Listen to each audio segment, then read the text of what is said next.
Someday when you're 53, you'll look back and go, that's what she was talking about. All right. Chapter 5 is basically applying everything you've learned in the last 2 chapters and a little bit of what you learned in the chapter before that. So there's not a whole lot of new information, but this section is more about learning the language of the chapter, basically.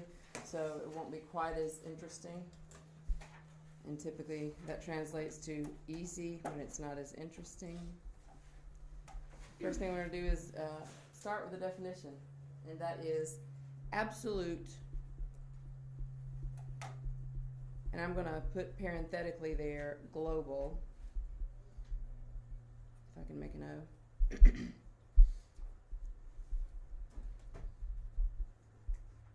Extreme values.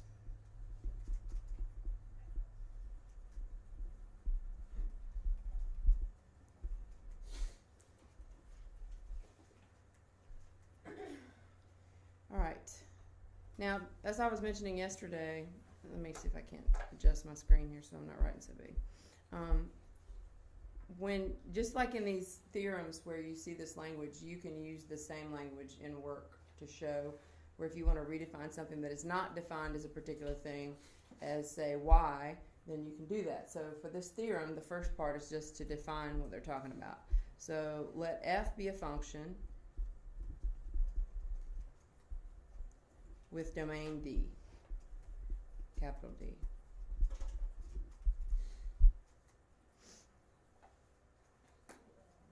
All right, and then I'm going to write something without saying it, and I want you to tell me what it means. Then F parentheses C. How do I read that? Which means what? The function of C? The function evaluated at the x value C. Yes? Okay. All right, so then f of C is the, and then we pause there and break into 2 parts, which your book labels as A and B.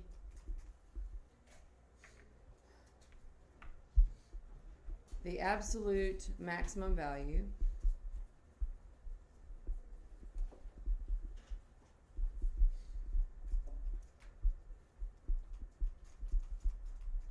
which we will never again write in full words. We will abbreviate that ABS MAX. The absolute maximum value on capital D, which means what? Domain. On its domain. And then it says if and only if. Well, and I believe I told you that last year, but the universal abbreviation for that is an if with 2 F's.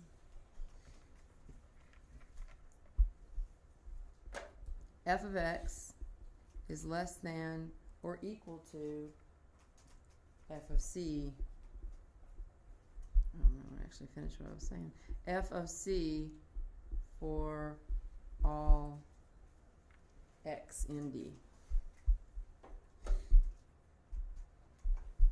So if we didn't use any words there, if we didn't use any symbols there, translate that for me. So f of c, now we said a minute ago that f of c is the function evaluated at c, which makes it the blank coordinate. Wrong. The y coordinate. What would the x coordinate be? C, yes? So the point related to this discussion would be c f of c. Now, your book, nor this definition, makes a big deal about the fact that that's what we're talking about, because it is assumed that that's like reading your own name to you now. And that's why I keep pushing you to get more competent and comfortable and fluent with what you're doing. So tell me what that part A says. So is it saying like all values of x is going to be, like the reason it's the absolute value is because all values of x are, The absolute value? no, all values of x. No, you said the absolute value. There's no absolute value here. I said the reason is the absolute maximum value. No, you actually didn't say that. You said value, but go ahead. Absolute maximum.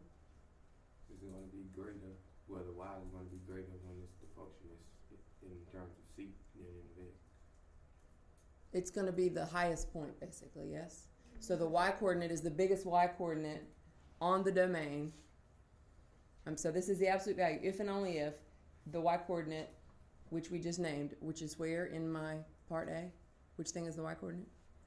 F of C. This y-coordinate is bigger than any other value anywhere, right? Because that's what f of x is. Doesn't f of x represent all the points on the function? You with me? So in other words, it's the absolute maximum if and only if its y-coordinate is greater than or equal to for all x in D. Now, this is another little subtle thing about this definition that students typically overlook, so I want to ask you, what's the significance of the or equal to? That's right. There could be multiple values, exactly. There could be more than one place where you have the exact same y value, and it's the highest that function ever reaches.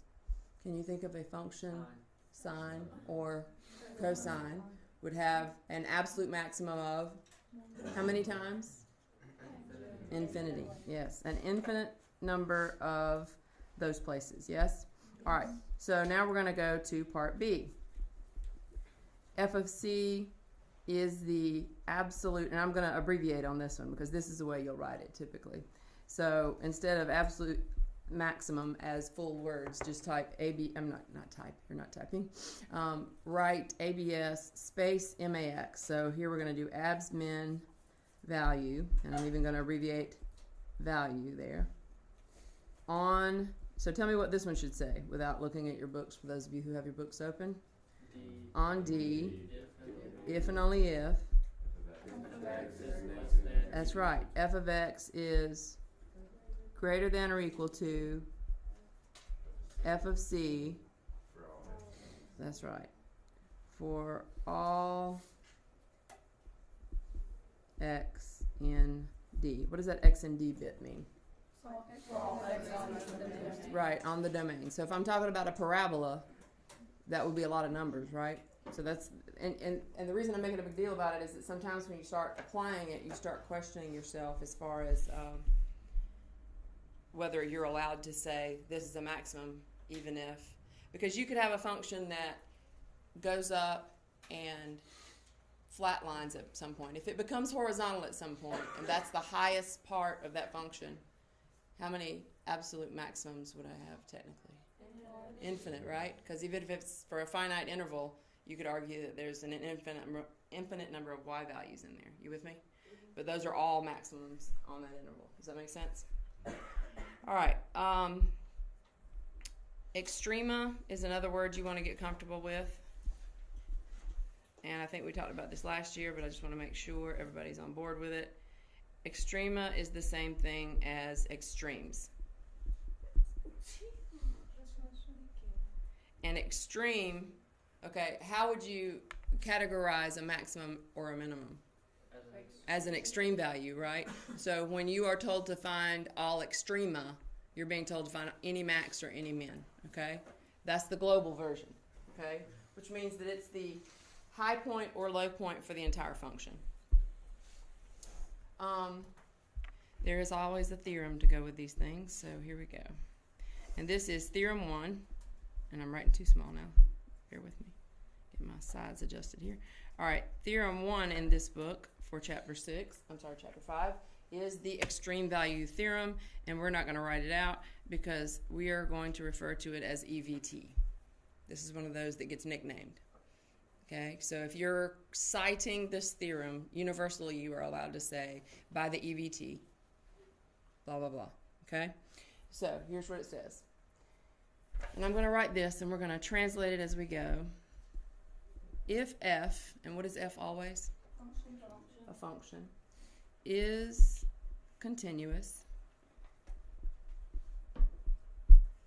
and I'm not necessarily going to write all the words here. I'm going to go into symbolic mode, because y'all seem to be kind of on it this morning.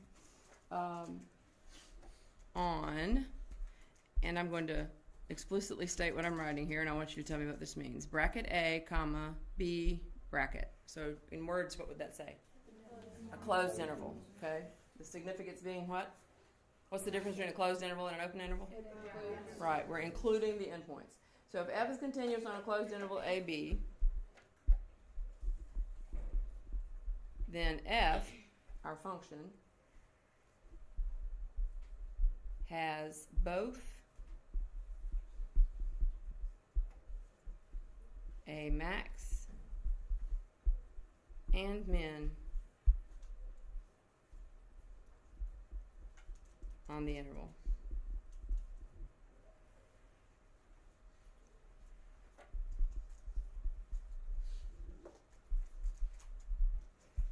All right, in the space below where we just wrote that, I want you to sketch a closed interval of some random function.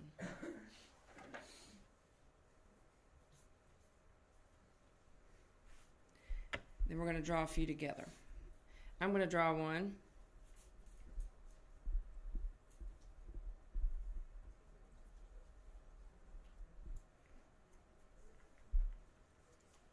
Now yours doesn't have to look like mine. Anybody have anything that looks even close to what I drew? Okay. Drawing a coordinate plane.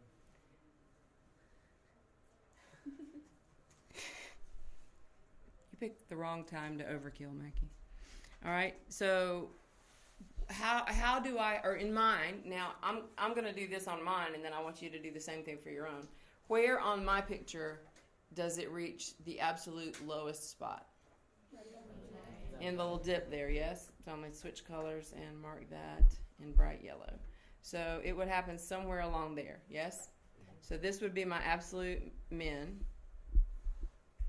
Okay? Now, I'm getting ahead of myself, I know, but I can't resist, so I'm going to do it.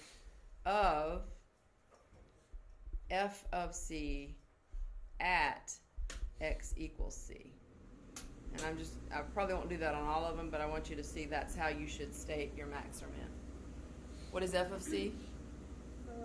The y coordinate, right? The y coordinate, and c is the x coordinate at which this happens, all right?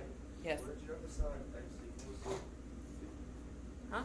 What is beside x equals? Oh, that's a c. It's a terrible c. Golly, what did I do? I thought that was a zero. C. I thought it was a zero. My bad. I'm running on steam here, and not much of that. Okay, now look at yours. Oh wait, we aren't done yet. So we've named the minimum. Yeah? Where's my maximum? At B. So I'm going to circle that. So I'll just put max. Right? So on this interval, speaking in terms of just this interval, I have an absolute maximum and an absolute minimum. One of them occurred at the endpoint. One of them did not occur at the endpoint. Okay? Now, on yours, decide where your max and min is, and then I'm going to ask you a couple of questions. Have you labeled yours yet? Your max and min don't have to be curves? Or is that only on a... What do you mean that they don't have to be curves? Like whenever, like on my calculator, whenever I would do solve max and min, it would take me to the highest, like, curve. Is that just like if the function Okay, is like all right, okay. infinite? All right, and yes, now I understand what you're asking.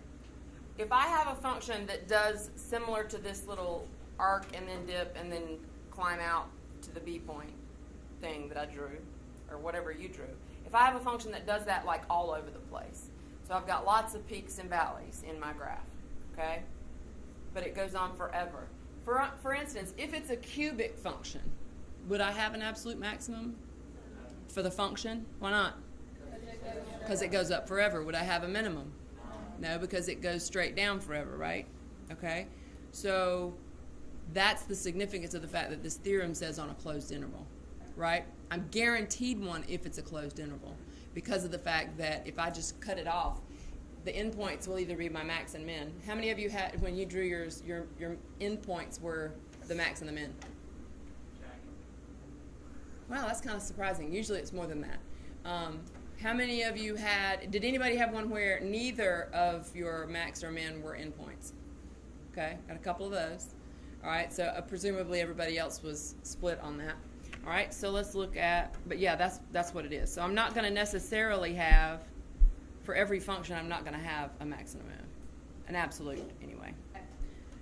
So basically, based on what we just said about the cubic function, when would we have an absolute max or min for a polynomial function? Let me ask that again. When would we have an absolute max or min for a polynomial function.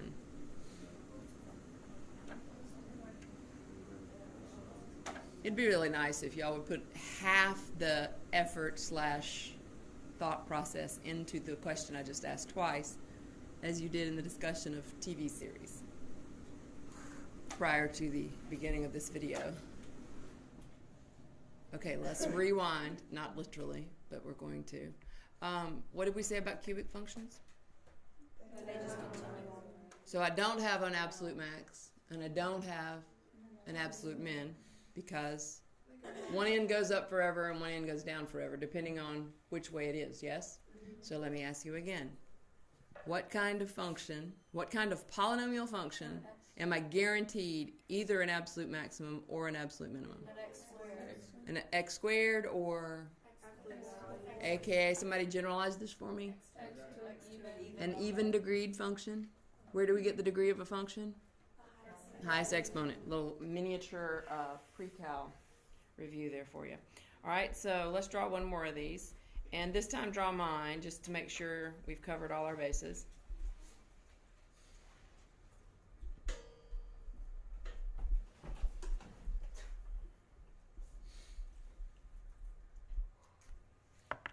All right, now in this little picture I drew where it leaves point A, goes up, peaks, turns around and comes back down, dips, and then climbs back out to B. Where are my max and min?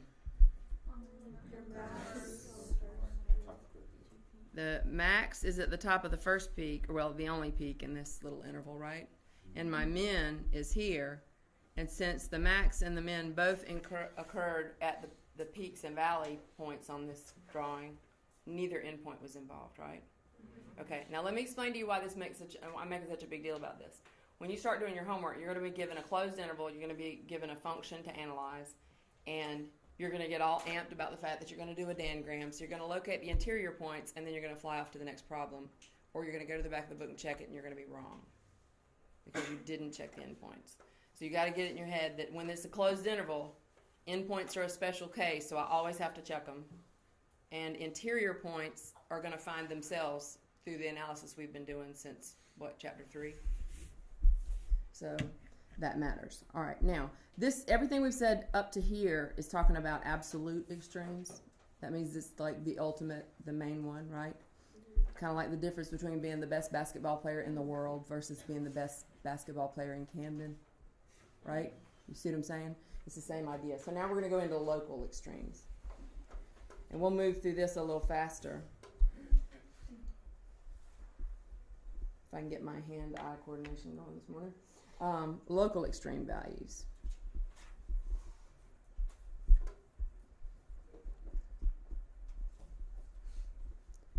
Most of what we do in mathematics is not looking at what happens across an entire function.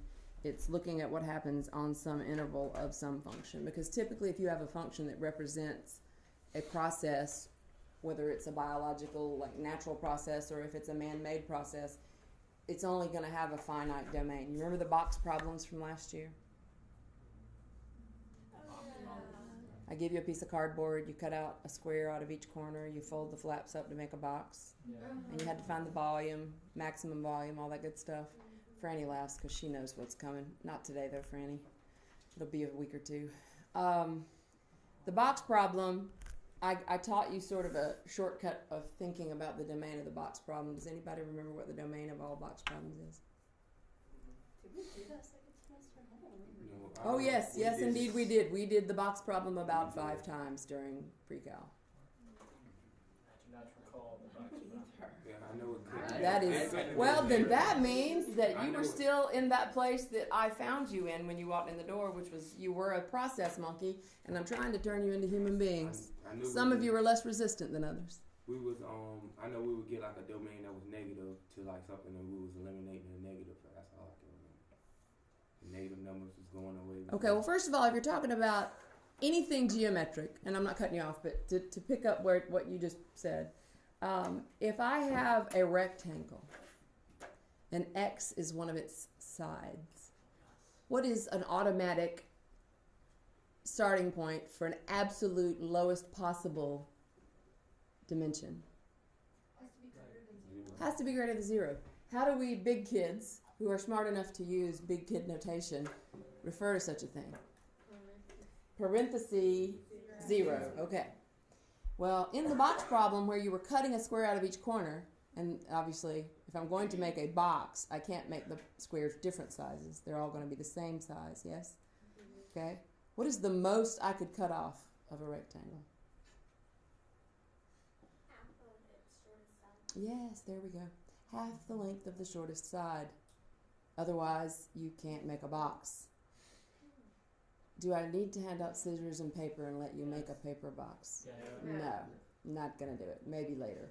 I'll save that for the section where you're actually going to need that. But the fact that you don't remember that is painful to me because that means you did not engage early enough in pre-cal, which I already knew that because of the fact that you blew the natural log question so badly. So some of y'all need to step it up. That's all I'm saying. Oh, Lord help me. Okay. Again, we're going to start this definition. And that was relevant because if I'm trapped between 0 and, say, 4, and I want to know where my maximum value is, by the theorems we're going to talk about today, it has to happen at a local extreme that's on the interval, or it has to happen at an endpoint. I cannot ignore the endpoints. That's the sort of moral of that story that I was trying to tell, and then, as usual, we got sidetracked. So now we're going to specify that C is an interior, and that says B, but it doesn't say it very well, so let me try again. Okay, let C be an interior point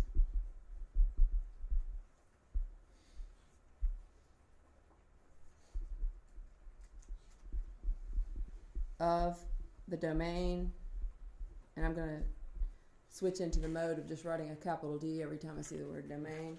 All right, now, you need to get your reading and language interpretation up to par here. Now, C is what? The X value, right? And how does this phrase say that?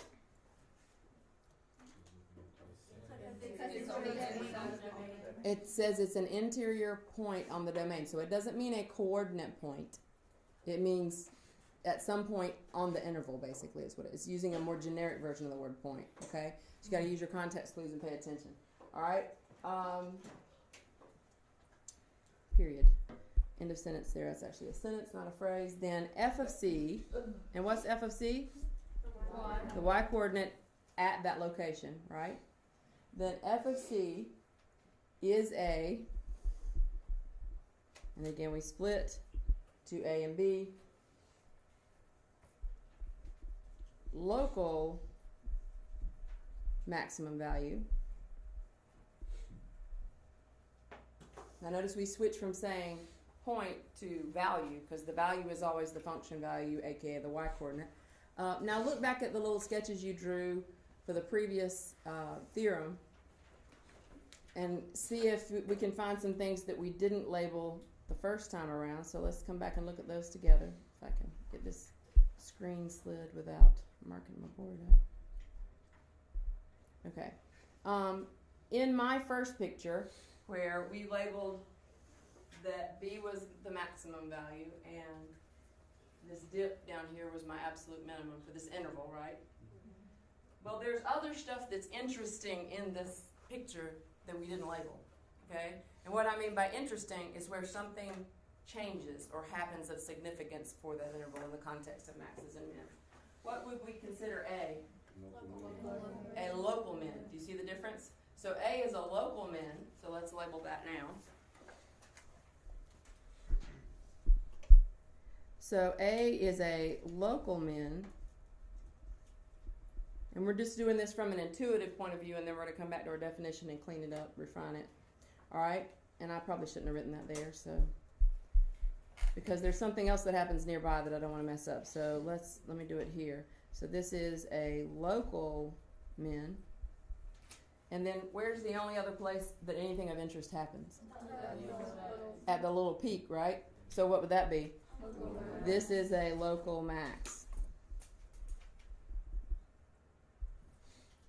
So it's significant but it doesn't. If you're comparing absolutes to like to locals, like if I said, and I don't even remember. I'm just gonna pick somebody. Let's say Mary Lizzie had the highest test grade in this row. Does that mean she's the highest one in the room? So that's the same kind of thing. Yes. Can you have more than one local min and max, or can you Yes. only have like? Yes, you can. And that'll become clearer when we get into the actual definition. So in my other picture over here, or the one you drew, I don't really care where you label it. In the other picture I have here, what would A be? Local min. And what would B be? A local max. Now, again, I'm sorry, go ahead. What if like in that second picture, what if your A and B were at the same X value, but like one's going like this line? You mean is the going same up? Y value? Yes, that's what I meant. Yeah, okay. But like how B is going up and A is coming down, would they still be considered maxes and mins? You're actually asking an excellent question that was about to come in the form of me saying to you, why? Now, obviously, we just looked at this and said, well, A is a low point, so it must be a local min, right? Okay.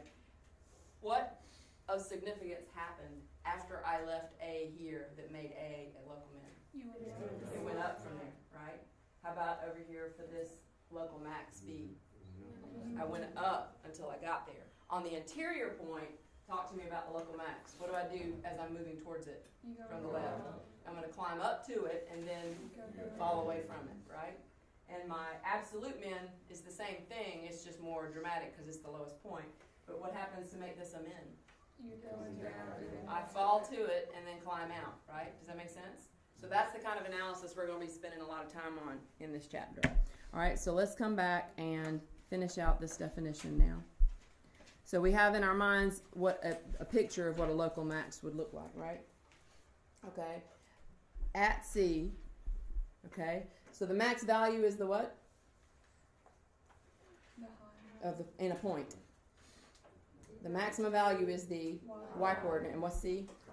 And I'm going to keep asking that because I want to make sure that gets ingrained in you. If and only if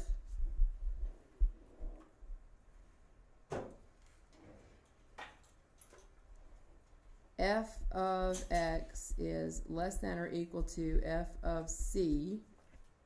Okay, but now this is going to sound like we're writing the same thing we did for the absolute. But on the absolute definition it said, what does it say after the if and only if f of x is less than or equal to? For everything, right? Okay, so what is this going to have to say? For all in the interior. Okay, y'all are kind of sort of all talking around it, okay? And this is going to sound really vague, but it's intentionally vague. For some open interval containing C. Now I remember as a student when I read things like for some interval, let me change that because my dots and then ends turned into weird looking backwards H looking things. I remember when I read things that sounded vague, it scared me. Why? Because if it's specific, I know what I'm aiming for, right?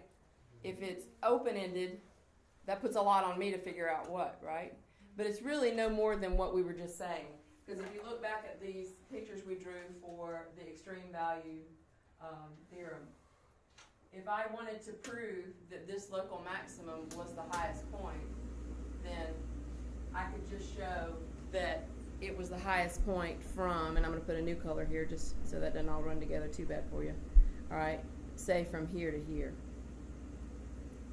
Well, let's say instead of doing that, Dalton decided that he was going to go from, say, here to here, like inside mine.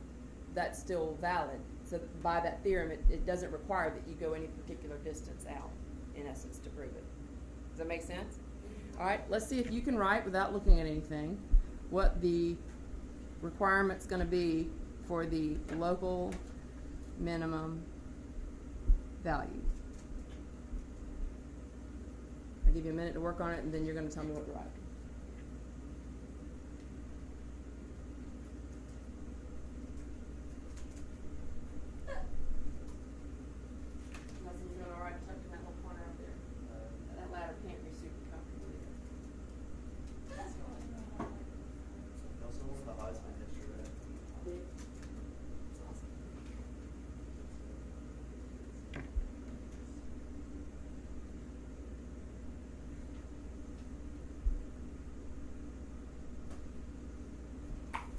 Tell me what to write.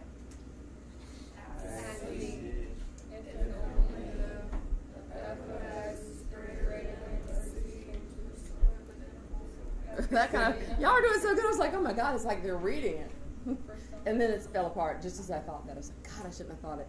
At C, if and only if f of x is greater than or equal to f of c. Yes? There you go. For some interval containing c.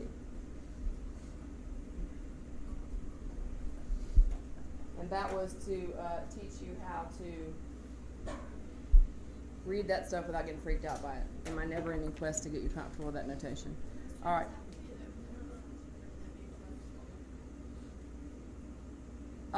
Well, the beauty of it being an open interval is that you don't have to account for the endpoints. Does that make sense? I mean, that way I can just say, we know that between this and this, because like for instance, if you've just proved something is positive, and then you have a value of 0, and then it's positive on the other side, you can say since this function, since f of x is greater than 0 from 0.01 to the left. I mean, you know what I mean? It gives you the freedom to do whatever works for that function to get what you need. Yes? So even though the definition it says for an open interval, you can still have a local min and max on a closed interval? Oh no, on a closed interval you're guaranteed one because you do Okay. include the endpoints. You see the difference? Okay. So, and that brings up a good point. So let's look at an open interval just to make sure that's clear. So like if I go back to, and I want to look back at one of my sketches we had. Okay. I'm going to do roughly the same sketch here because we've scribbled all over those so much I don't want it to be. All right. So this is my picture on the right there. So I start at A. Oh wait, I was going to leave those open. I want to make these endpoints open now.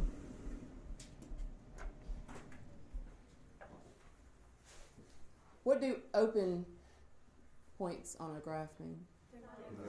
They're not. They either don't exist at all, or they're not included in that conversation, right? So would I be able to say if A is an open point that this function on this interval has a local minimum at A? Why? Because it has nothing at A, right? So for this picture, the endpoints would get excluded from the conversation because they're not closed. Do you see what I'm saying? So, and the reason, okay, well, no, I'm not going to tell you this. I'm going to ask you this. Why can't I say, well, that little spot right there just above the hole would be my minimum, a local minimum? Because it keeps That's right, because there is no terminal spot before I say this is at A equals 2. You see what I'm saying? Because that is the same argument that between any two numbers you pick, there are an infinite number of numbers. That's what we're running into. So because I don't have a fixed stopping point there, I can't include anything about the endpoint here. So this open interval has a what? It has an absolute, max, and min. But technically, all absolutes are also local. Don't they meet the requirement of local? Okay, because it's just a more emphatic case. That's like saying, I didn't say I had a dog. I said I had a chihuahua. You see what I mean? A chihuahua is a dog, right? So if it's an absolute, so if somebody, let's just say that WIS burst in the room and wanted to congratulate Nelson on his Heisman and said he is the best football player, high school football player in the world. Okay, does that not also automatically make him the best player here at in this room, in this high school, in this city? You follow my logic? So anything that's absolute is also local. Doesn't that make sense? Okay. So these both, in this little sketch we just had, so what we just determined is just because it's an open interval doesn't mean it won't have one. You with me? But the extreme value theorem says that if it's closed, you are guaranteed one of each. Does that make sense? Because even if I had something as boring as a line segment there, if I had, let me redo that. And I'm going to close these endpoints. Do I have a local max, an absolute max and min? Yeah. If it's increasing, the left endpoint's going to be my absolute min, and the right endpoint's going to be my absolute max. If it were decreasing, that would reverse. Yes? I don't know if my question was ever answered about like if they were on the same y value, would they still be considered? Wait. Was it like? Yeah, because Okay. I don't know if I just like didn't. No, it was related to what you were saying, but you're right. I didn't get back to the specific meaning of your question. Thank you for bringing me back to it. Okay. So your question was, if I have, and let me redraw a picture that actually shows that. Okay.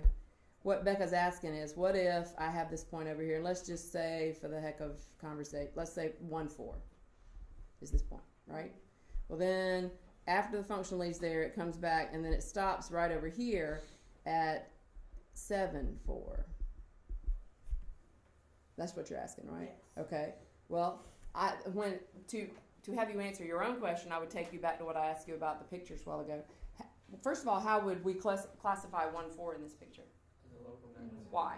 Because after That's right. It's a closed interval, so I have to go by the picture, right? And when I leave there, where do I go? I drop, right? So if I drop away from it, it has to be a local maximum, right? Okay. Then look at the opposite end. How's the argument going to flip over there? It's going Right. I fall to it, right? So it would be because it's closed, and presumably, if we look at this like we're used to thinking about polynomials, we would presume, and I'll make this in a different color to emphasize what I'm saying, it would leave there and continue back up on the opposite side, right? So if I actually had the whole function to deal with, 1, 4 would probably be nothing. It wouldn't fall into this conversation at all, right? And then this 7, 4 would continue, but in the fact that it's a closed interval we're looking at, and that's the significance of it being a closed interval. Does that make sense? Is that cleared up? Yes. Good. I hate to leave somebody hanging on a question. All right. The other word I gave you for absolute maximums was global.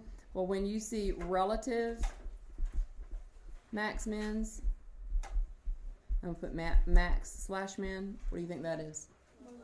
Local. Okay. And that's why the relative here is just like the relative you hear when you say something and somebody says, well, that's relative. What does that mean? It's a context, right? In conversation, if I say, well, that's relative, that means in the context of what you're saying is true, but you can't take that out and use it anywhere else. Does that make sense? Oh, you kids. All right. We have...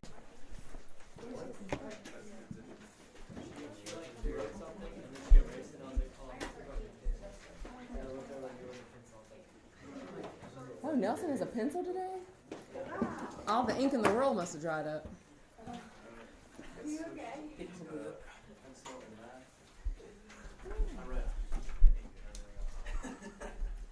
I rarely use a pencil. Yeah, that works. Just start on the back, but he wrote in pins, and he couldn't do the front, because, like, it was the back. So He ruined the front by writing on the back. That happens. Okay, y'all there with me yet? yes. I don't want to know. I knew if I looked at you like that, you'd start talking, so I just thought I'd let you know I don't want to know, so you wouldn't. Okay, look with me at number 2 at the very top of page 198 up there. Okay, and these first several are all pictures they provide us, so it's important that you refer to them as we have our conversation. All right. First of all, we have a weird little picture that at a glance it looks like 2 line segments, yes? Why do I say at a glance? Because there's an endpoint and a point. That's right. So we have a closed endpoint at -1, 0. Then we have a little line segment that reaches up to 1, but it's open there, yes? But look at the origin. There's a point there, yes? And then the other piece starts at 0, -1 with an open circle, right? And then we have a little increasing segment to the point 0, 1, right? The directions say find the extreme values and where they occur. Now these are just simply visual. You don't have to justify them, you just have to find them, okay? So, for number 2, what do you think? Well, first of all, let's look at the absolute. And to me, you should start by looking for absolutes first, okay? In this picture, do I have any absolute maximum? No. Why not? Because where I look at what appears to be the very top of the graph, and it is, right? There is an open circle, which means it's undefined there, so I can't state. So it doesn't. So let's keep inventory here. We have no absolute max. Right? How about the min? Same logic, right? So put or min. Because at the top of the picture I have an open point, at the bottom of the picture I have an open point, so there is no absolute high point or absolute low point. Does that make sense? Okay, because remember, the absolute value that we're determining is the y coordinate. So there is no absolute maximum y and no absolute minimum y. All right, how about locals? Yes. Where? Negative 1, 0. We have a local, what at that point? Min. So we have a local min of what? So we'll do this like a little bullet here. Local min of 0 at x equals negative 1. Right?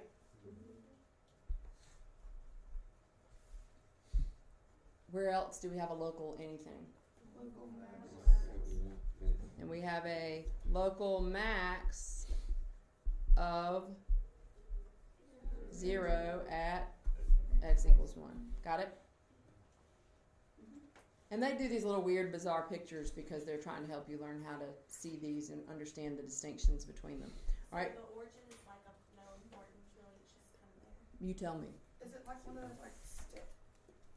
It fills in those open dots. I'm just trying to wait for your question to form, Madison. Because you've never just asked a straight up question. You always go, is it a... Well, I'm not trying to She immediately tries to read my facial expression and body language, and maybe I shouldn't ask that. Even if y'all can't hear it, I can see it in her face. Okay, so let's talk about the origin. When you're trying to decide, this is a very important skill to develop for chapter 5. When you're trying to decide whether something is a thing that you want to say it is, okay? Well, my first question I would ask you is, what would you call it? I would call it a point. It is in the interior of the domain, yes, because the domain of this function is what? Bracket, negative 1 to 1 bracket, yes? Okay, very tiny little function. And so the 0, 0 is an interior point, right? Yeah. Yes. Isn't it a stationary point? Or... I don't know, is it? It's a stationary. It has, Yeah, because the Yes, it's derivative stationary. does it have a slope? It's just a point. It's a point. So it has no slope. So So f prime doesn't exist. So it's just Well, yeah. Oh, what? Yeah, because If it yeah. was- It's a But it's not discontinuity. approaching from the Yeah, it's not getting approached from either side, so it doesn't get to count itself as anything, does it? No. So it's a local nothing, basically? Just filler. Yeah, and not to mention the fact that we weren't asked to find critical points here, because the directions will specify when you're looking for critical points or stationary points, but this one just says extreme values, right? Which means I'm just looking for maxes and mins. Yes? Does that make sense? Do we even have to find the locals? Yes. Those are extreme values. It didn't say absolute, it just said extreme values, Okay. right? Extreme values is generic. It includes everything, right? Okay. Okay. I suggest that you start with absolutes because of the fact that if they're absolutes, that's what you want to call them. Just like if somebody said, what kind of pet do you have? And I say, I have a dog, then you're forcing the person to ask you what kind of dog, right? If it's a particular breed. Where if you said, do you have a pet? And I say, yes, I have 2 Boston Terriers. That's a lot more specific, right? So you want to be as specific as you can when you categorize something. Yes. So, when we answer the question and we said, like, we do have absolute maxes and mins, do you want us to write it again when we write the local mins and maxes, or can we just exclude it from our? I don't know what you just asked me. Like, if you have absolute max or min, do we need to, when we're finding our local ones, do we need to include Like, them do you again need in to the write it local? again? Because they are. No, locally- typically when you get to that point, it's going to delineate. You wouldn't even bother saying they're local. Right. It's understood that if they're absolutes, they're also locals. Okay, I'm with you now. All right, let's look at number 4. A little more interesting in the sense that it's exactly what you think it is. All right. This is made up of 3 little line segments, and in fact, they connect 4 points, all of which are something. Do you agree with that statement? Yeah. Okay, when I say something, I mean something of significance. So they are relevant, is what I'm trying to say, to this problem. All right, so let's start at the left. So let's list them by points instead of bullets. So we're going to list the point -3, 0. is a local max. Why? And you don't have to write this, but I want to make sure y'all are with me. It goes Goes down it to down, the right. like after it's that. Deal, you need to, Yes, ma'am. yeah. And you should probably have your book out and be looking at these pictures with us. Yes? So we can write it like that, just in like. Yeah, but in general, the reason I'm emphasizing that phrasing of the local max of the y coordinate at the x coordinate is that just like on the test where I told you to find the slope on that one problem and some people wrote me a tangent line, you are a process monkey if you do that. Why? Because you're not reading and doing what the problem says, you are doing what your reflex tells you to do. It's like you've been trained. Just like my dogs, when they hear a certain kind of plastic rattle, they think somebody's giving them a treat. You know, it's the exact same thing. It's that literally it's that primitive. So you want to think, right? So there will be phrasing that you will tell me where the thing happens, but you don't tell me what happens there when you should. And that's why I'm emphasizing that phrasing, to help you remember when it's asking me about the maximum, it's asking me for the y coordinate, and the x coordinate tells where it happens. And I want to get that clear. And I actually had you do that a little bit last year, but it's a lot more context relevant here. All right? So at negative 3, 0, we have a local max. What do we have at 0, negative 1? We have an absolute min. What do we have at 1, 2? An absolute max. And then at 2, 0, local min. Everybody see that? Simple enough. You got that idea. All right, the next set of problems, and I used to skip some of these because this is a pretty straightforward problem, except for the fact that most of y'all would not pay any attention to the directions, and then you would lose points on the test because I'd give you the same directions and you still wouldn't follow them. So we're going to do number 6 together. And then I'm going to jump down and do either 8 or 10 from there. All right. The directions say, identify each x value at which any absolute extreme value occurs.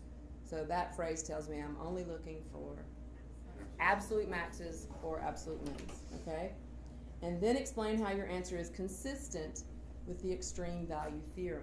All right, well, before we start this, we should probably look at the extreme value theorem so we know what we're thinking about.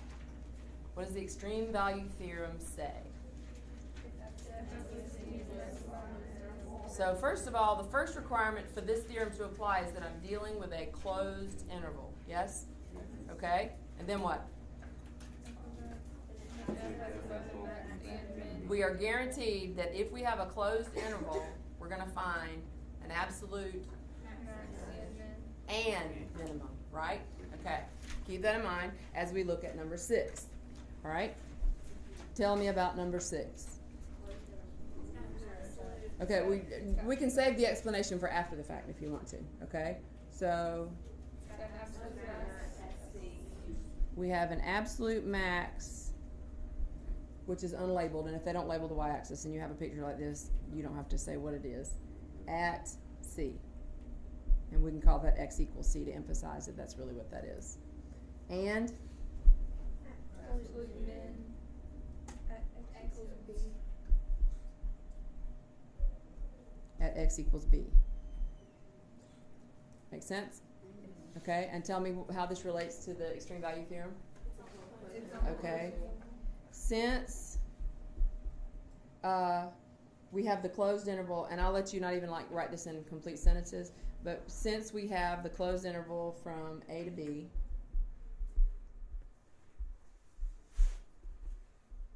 we found both. And I'm helping you word it in a generic way so you don't have to rewrite the theorem every time. Both a max and min.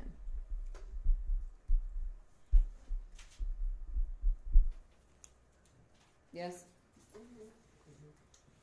And again, these little examples I'm doing to remind you that there's no guarantee whether they'll happen on the interior or the exterior. While you're looking at it visually, that makes it clearer that when we get to one where we don't have the picture, we can't just check the dangram and ignore the endpoints. All right?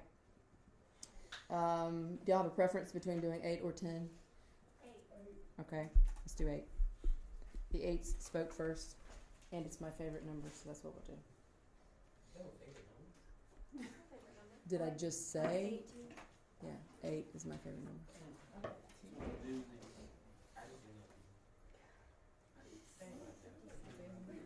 Maybe one day you will find your spirit and it will tell you what your number is. Okay, number 8.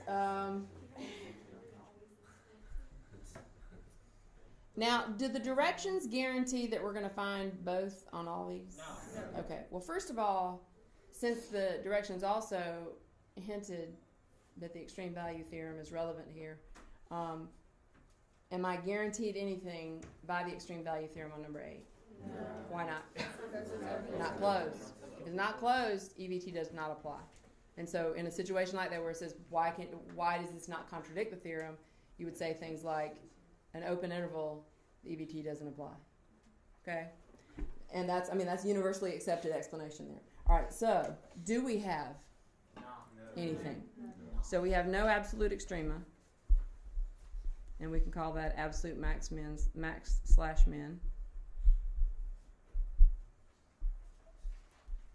Period.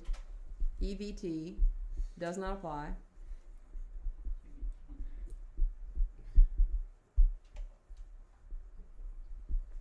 Watch this. On parentheses A, comma, B parentheses. So I've just said because the interval's open. Of course it is, because I didn't look. On AC.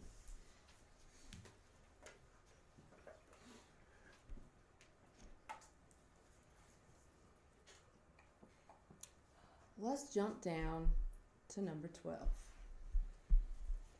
And this is the chapter where if you have been negligent of your parent functions, your sins will find you out constantly until you make up for it. All right, we have g of x equals e to the negative x. And the directions tell us to use analytic methods to find the extreme values of the function on the interval and where they occur. Identify any critical points that are not stationary points. And what would be not a stationary point but a critical point? The derivative is the Where the derivative does not exist, yes? Okay. All right. What was that? Was there something? That's okay. I mean, that's kind of what I want you to do. All right. So, why might I have brought up parent functions when we write this one? You have to know What? I'm going to use bracket notation where they use the inequalities in the book, and you may do the same or not. What did y'all say? It all kind of ran together. Yeah, because you want to know what the graph looks like. And these are gray bubble problems for a reason. You've got to get to the point where you don't even allow yourself to pick up a calculator on a gray bubble problem. Now, in a case like this, if you don't have your calculator, but what's the parent of this particular function, e to the negative x? E to the x. What does e to the x look like? Okay, the people who are drawing it with sound effects are drawing it and making the whooshing noise at the appropriate point because it hugs the x-axis coming from the left, and what happens when I get to the y-axis? It goes through the point 0, 1, and then we have liftoff, where you heard the whooshing noises, yes? Okay. Now, this is e to the negative x, so what's the difference between e to the negative x and e to the x as a function? What's new? We have a negative x, which reflects the graph we just described horizontally, yes? So now, I could make the same sound effects if I work backwards, yes? So it hugs the x-axis at the right, comes through, but it still comes through that same point, yes? And then I make the whooshing sound coming back up to the left, right? I'm not sure how the sound, I guess you'd do a backwards whooshing sound coming down. Okay, all right. Well, the reason that is relevant, and I'm sorry, is not, that makes me think of other things, not this. Illegal activities. All the little innocent children in the room were like, what is she talking about? I can't tell you. Because someone would go home, oh no, no. You wouldn't go home and tell your parents, but I said, you'd pull this video up and play it for them. Not saying it, okay? But I'm going to guess that there's at least a few folks in the room who know what I'm talking about. Okay, so what did we say this one's going to do? Start high, go low, or start low and go high? Okay, and we only care about from -1 to 1. So here's my other little thing to you. When they give you a closed interval, Here, my ponytail attack. I know, Marquise leaves the kitchen on the desk. It's not your fault. Okay? But if you only have a small interval, at worst, you could plug in -1, 0, and 1, right? So that's what I don't forget that that's still an option. It won't make me happy if I see you having to do that. And I don't really care where I put it right here. I'm going to draw it coming down. In fact, I probably should make it more dramatic than that. Right? I know that if I took that little snippet of it, if I zoomed in close, that's about what it would look like, yes? Okay? How does this help me think about this problem? Our local mids and maxes. Because it's included, so you use EBT. Well, the EBT applies, right? Not only that, but I can tell at a glance that if I made a dendrogram, what would I not have? A positive derivative. Right? There would be no positives. In other words, there wouldn't be any breaking points in my dendrogram. It'd be a boring little dendrogram, wouldn't it? Because it'd be from -1 to 1 with a what in the middle? A negative, right? Because this thing falls, yes? Okay? So you don't have to go into all that explanation when it's e to the -x because it's understood. But at the same time, we know that e to the x itself is always, e to the anything is always positive, yes? If it's just e to any exponent. You agree with that? Okay? Well, if I took the derivative, which would be our g prime of x here, what's the first thing I should ask myself? What is this and what is this? It's a composite, which means I must remember that I must apply the chain rule. And the chain rule says that e to the anything includes e to that thing. So I know it's e to the -x, but then I must multiply by -1, so I'm going to go ahead and just stick a negative in front of that, yes? Doesn't that confirm what my eyes just told me? Okay? All right, so I get -e to the -x proves that my derivative is negative. The function has to be decreasing. So for that to be the case, what has to be true about the leftmost y value? It has to be my high point, right? So we're going to have by the EBT. And when you know the EBT applies, even when the directions don't mention it, you should apply it. Why? Because then it will become reflex for you when it comes up. Okay? By the EBT, we are guaranteed, you don't have to say guaranteed, we are assured, you like that word better? Maybe you can spell that one. So we have. No, well, as the EBT promised us, come on, make it interesting to read. Don't make me read the same thing all the time. We are assured that the absolute max and min occur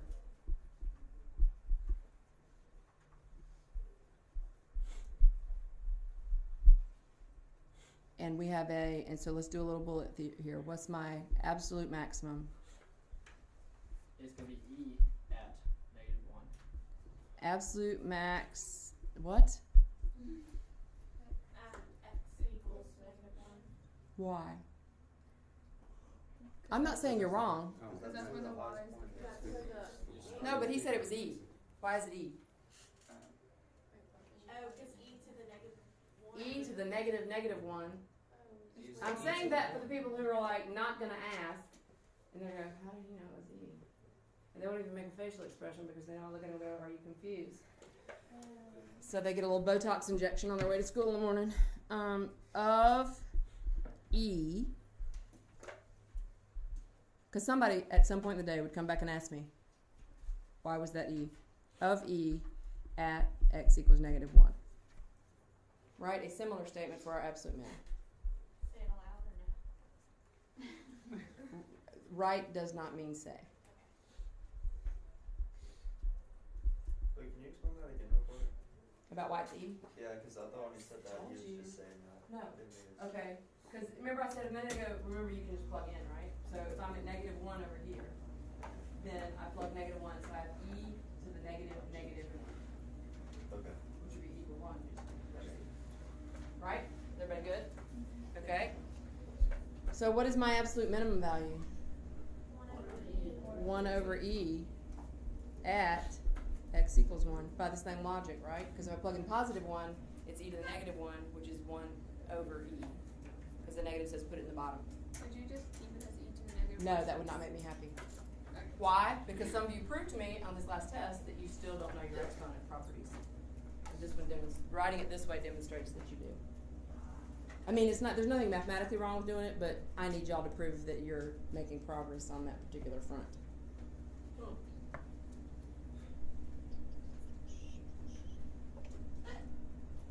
Okay, let's talk about 14 real quick, and that's going to have to be our last example. And I think pretty much that's as many examples as you would need anyway, but y'all can tell me otherwise tomorrow if I'm wrong. 14, we have k of x. I don't know where we decided to throw a k in, but we did. K of x equals e to the negative x squared.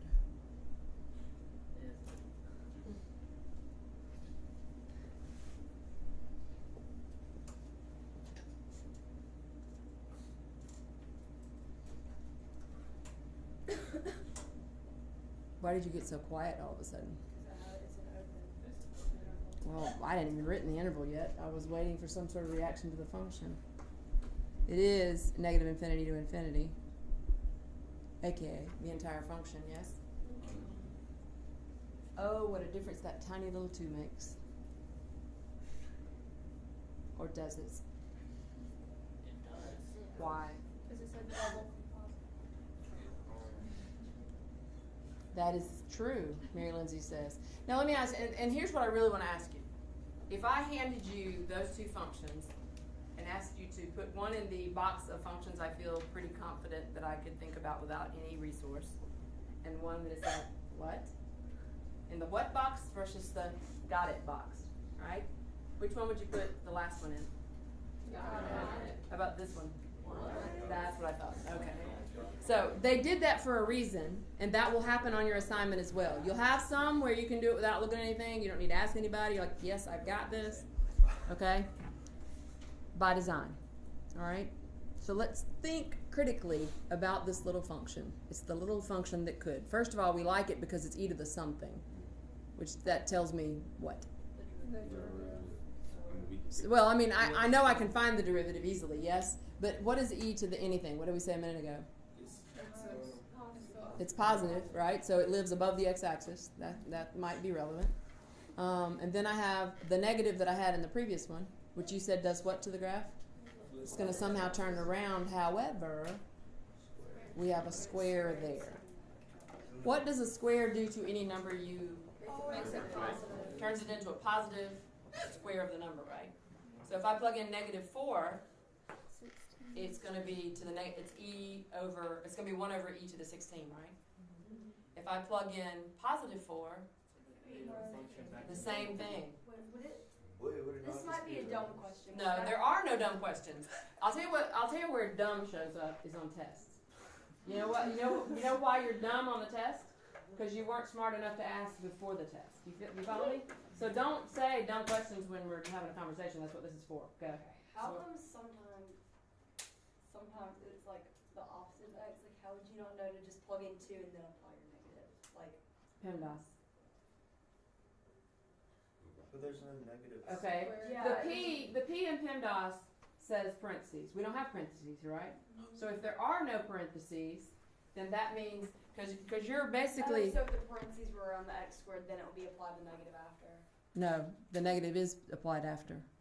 The only thing that would change, let me jump over here to a blank screen, okay? If I had e to the negative x in parentheses squared, then my exponent's always positive, right? Because there are parentheses there telling me to first take the opposite of the number and then square it, right? But without the parentheses, there are no parentheses to tell me to do it. So what's the next thing? E. And in PEMDAS, that e is for exponents, right?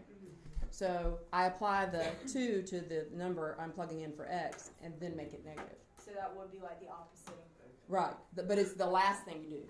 So it would always be negative. Do you see what I'm saying? Which is why, and to help you think about that, you should play with your calculator. You should type in -4 squared, -2 squared. If you don't know how to type that in, well, yeah, you never showed up at 2 o'clock the other day for your little No, sesh. you- Nobody did. Yeah, I didn't know we were actually doing it or not. Cause like Parker said he couldn't come until I like forgot. 2. I said I had to leave by 2. I had to pick up my sister from the school, but I don't know, I forgot. I didn't have class that day. Feel free to pop in anytime. That's what everybody Can I else come does. tomorrow? Yes. Wait, tomorrow, Friday. Oh wait, but it's during 4th block. Yes. Yes. If you can get here before 3, Okay. just don't show up at 3:30 Friday, No, I wouldn't. because you might find me coming I out the wouldn't wanna door, be here if and then I'm a big pushover, and I'd feel we didn't finish our example. There was no max and min. I haven't read it yet. It's on eChalk. Ah!